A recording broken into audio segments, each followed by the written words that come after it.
Here we go. Okay, we're ready in 5, 4, 3, 2. Tim Tebow has returned to the NFL. We will discuss the impact he can make for Philly and the story of a former big league pitcher who is now helping to teach the game of baseball to the next wave of players. That's all ahead. Game On starts right now.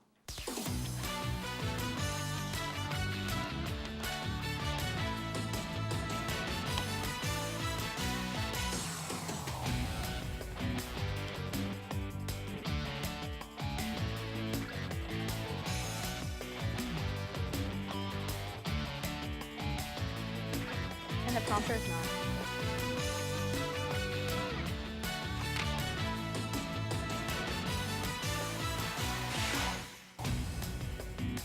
Welcome to Game On. We're a show about sports and faith. So where else would we begin the program but with Tim Tebow, right?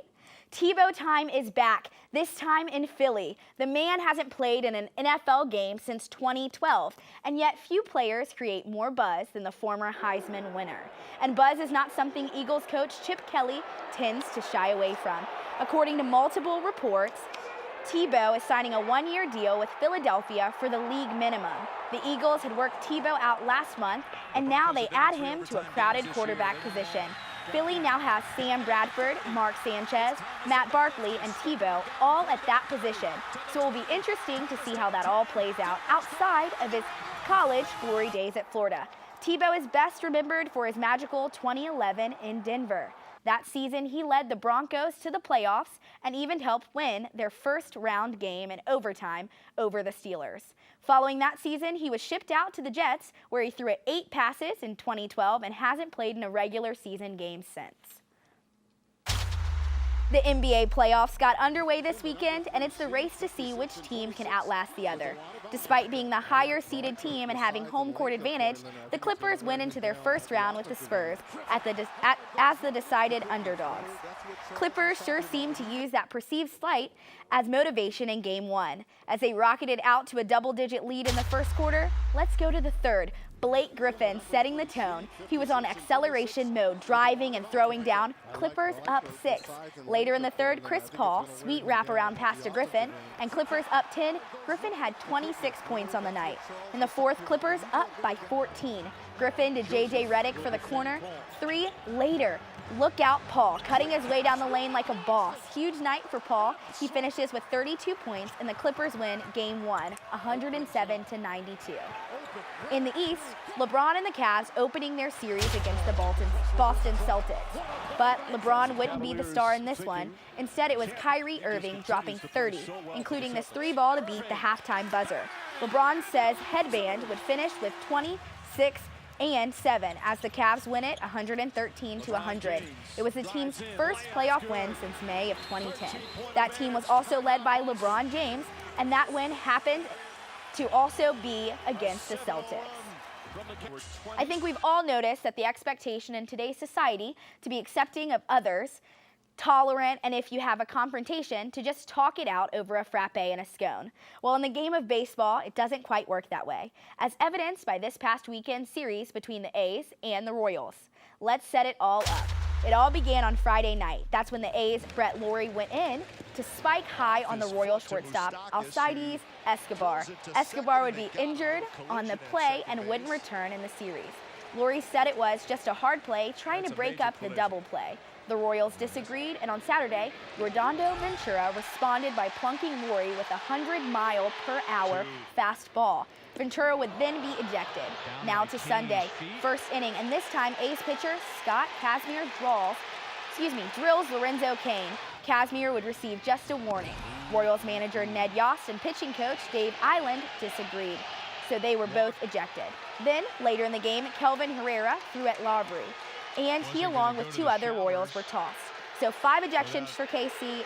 The benches cleared in every game. Oh, by the way, the Royals took 2 of 3 to win the series. Over to Liberty Sports, and over the weekend, the number 2 seeded Liberty men's tennis squad continued their quest to capture the Big South title with a quarterfinal match up against number 7 seeded UNC Asheville.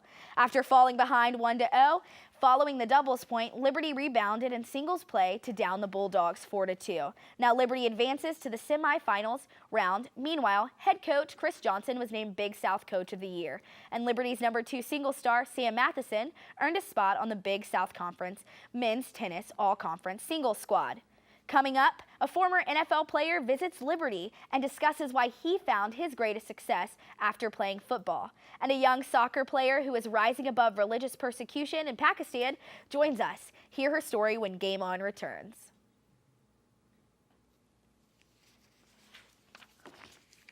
Welcome back, Liberty.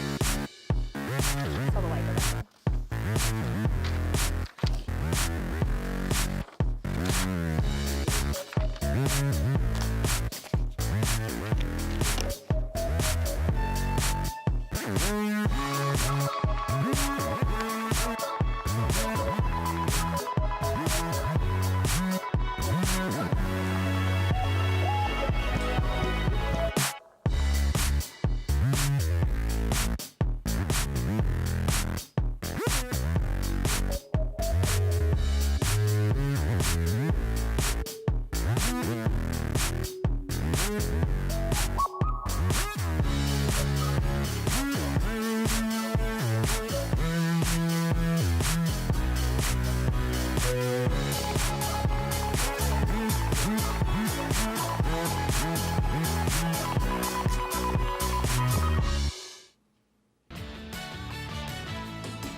Welcome back, Liberty Christian Academy is a high school in Lynchburg, Virginia. That's turned out some really good baseball players in recent years.